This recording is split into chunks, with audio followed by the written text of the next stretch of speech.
Let's head on over to the balloon. The balloon's all ready, sir. Just jump on.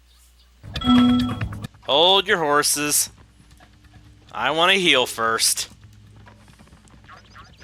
Not that I'm necessarily, like, afraid of fighting this boss with low health, but, you know, better safe than sorry. It's not wise to charge into battle unprepared. Ready, sir. Just jump on. Oh, right, you just jump on. Head to Midday Gardens.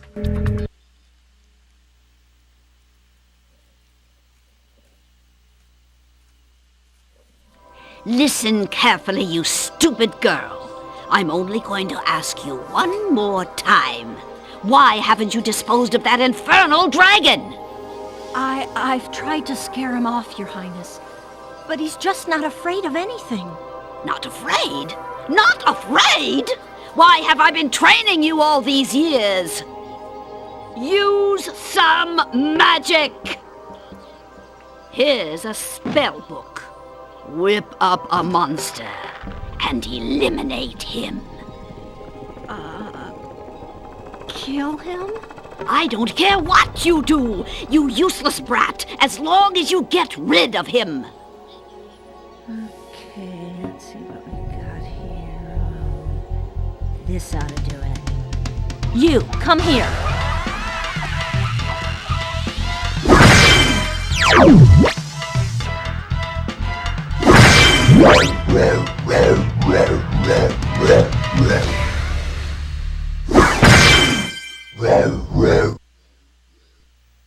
And there's our first boss. Well, I'd like to say something about this upcoming boss music. It's freaking dark. When I heard the sorceress was planning to ambush you, I got here as fast as I could. No worries, though. This wussy green toad will be no match for the two of us. Seriously, just listen to this for a moment.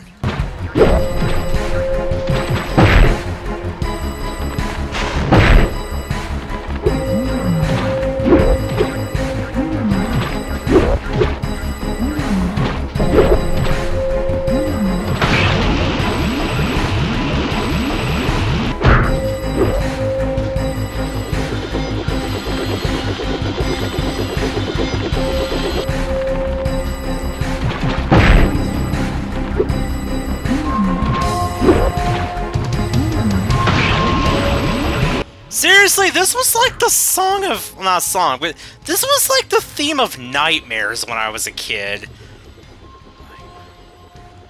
Like, this is just like such a dark, horrifying, like almost depressing sounding theme.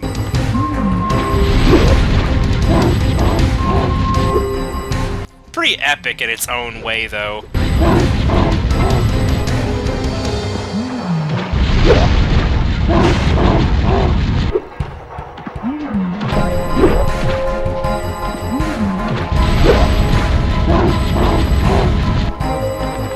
Anyway, yeah, the interesting thing about boss fights in this game is the character that you free in that specific world will help you during the boss fight.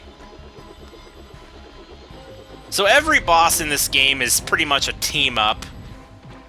It's a 2-on-1.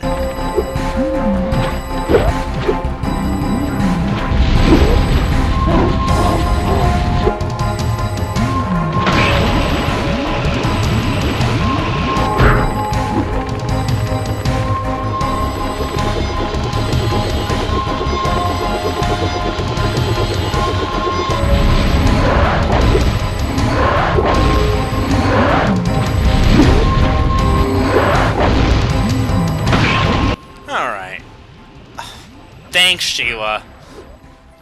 Seriously, though, one more hit and he's going down. Whoa.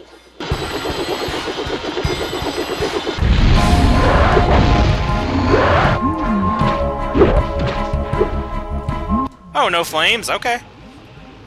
Well, Buzz is toast.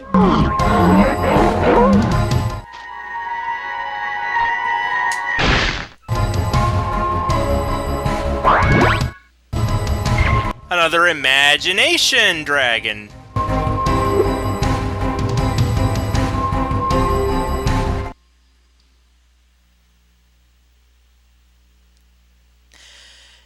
go from one of the darkest and most sinister sounding themes in Spyro history to what has to be the chillest music in Spyro history. Like, seriously, this Midday Gardens theme.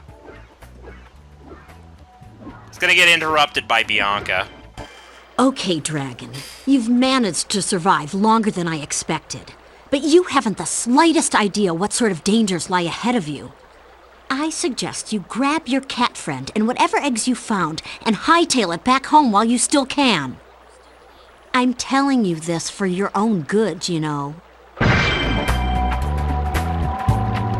Thanks. But anyway, before we get started with this place, let's go back to Sunrise Spring and do the Sparx level.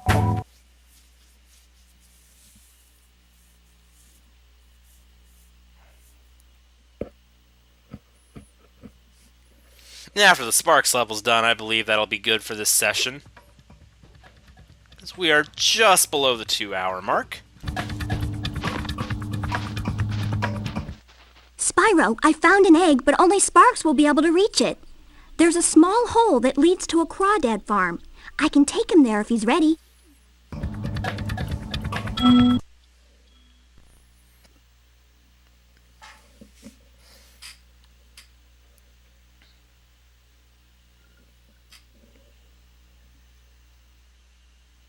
Hello, Sparx.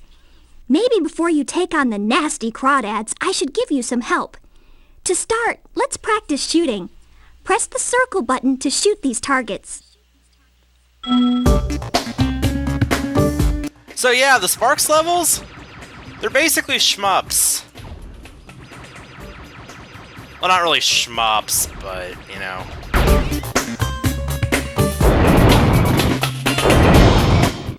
You can also move quickly by charging, like Spyro. To charge, hold down the square button. Use your charge to chase down this fast enemy. Actually, earlier I mentioned Gauntlet during Sheila's level. Actually, these levels are actually very Gauntlet-like. And you'll see why soon. Now for the hard part. Being a maneuverable dragonfly, you can also slide in any direction. To slide, hold down the L1 or R1 button. Then move with the analog stick or directional button. Try sliding up and down to hit the targets in this room. You know, I'm surprised. I never really thought to compare this to Gauntlet before, but it actually is very Gauntlet-like.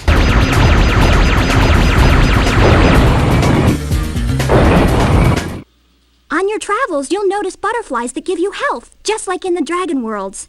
Not only that, but some butterflies will give you special powers, though only for a short time.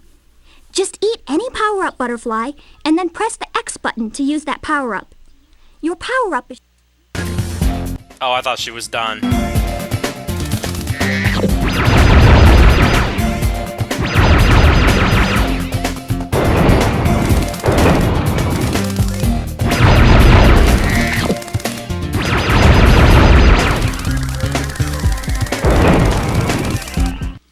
Looks like you're ready, Sparx. If you need any more help, just choose the help option from the pause menu. And end of tutorial. Now the actual level begins.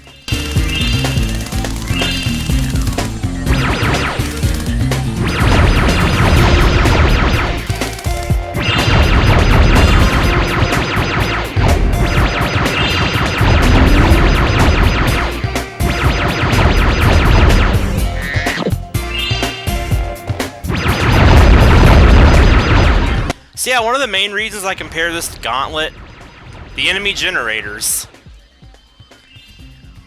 All the Sparx levels are just filled with enemy generators that you have to destroy, or else you're going to be dealing with a lot of enemies.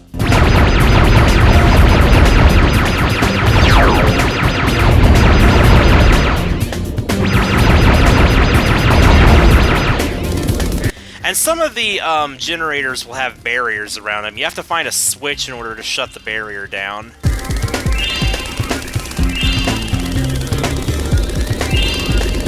So let's just ignore the Crawdads in here for now. Going in here since we got the red key. Okay, I'm getting a little too hasty here.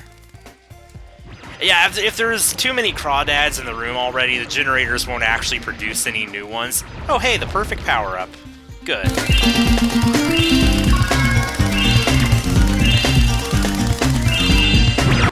The lone survivor. Oh, there's more survivors.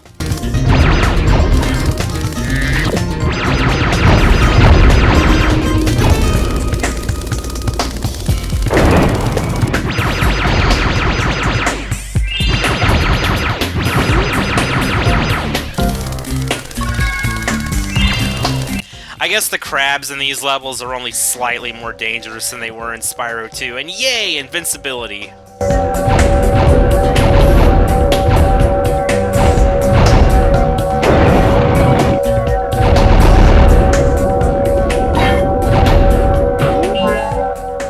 There we go, that shut down the barriers.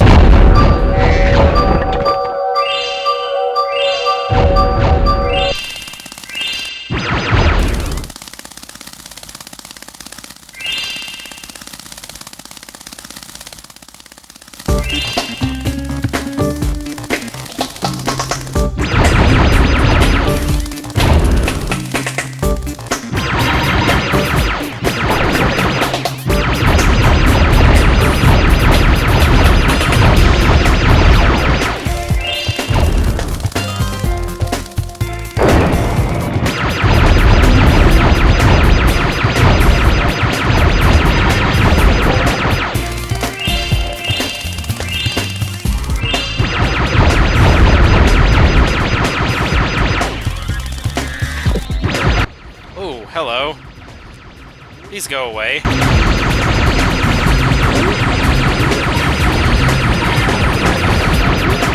Good. Got the generator. I believe we should be coming up on the boss very soon. Ah, here he is right here. He's a giant crawdad. What else?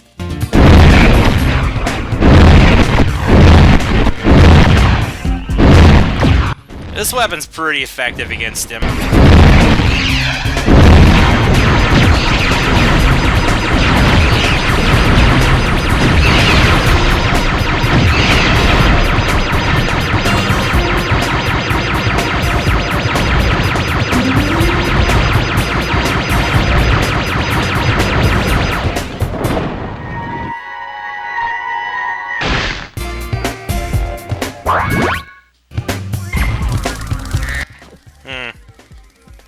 So was that dragon supposed to be, like, no bigger than a dragonfly? You know, I never really thought about that before. I guess they didn't really scale the baby dragons up for the Sparx levels. They appear the same size as they do when Spyro rescues them.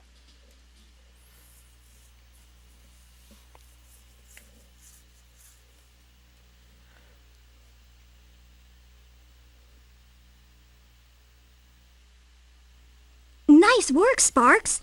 You've beaten the Crawdad King and found the lost egg. Not only that, but some of the dragon magic seems to have rubbed off on you. Now you can pick up gems when they're even further away from Spyro. And there's our first little perk. So, yeah.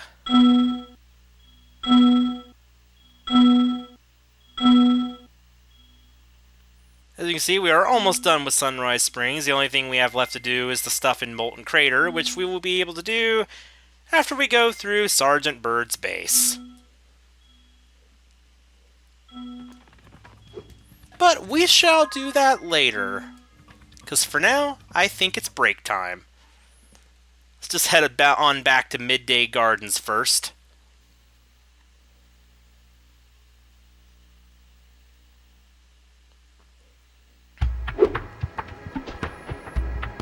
Alright. Well, see you guys.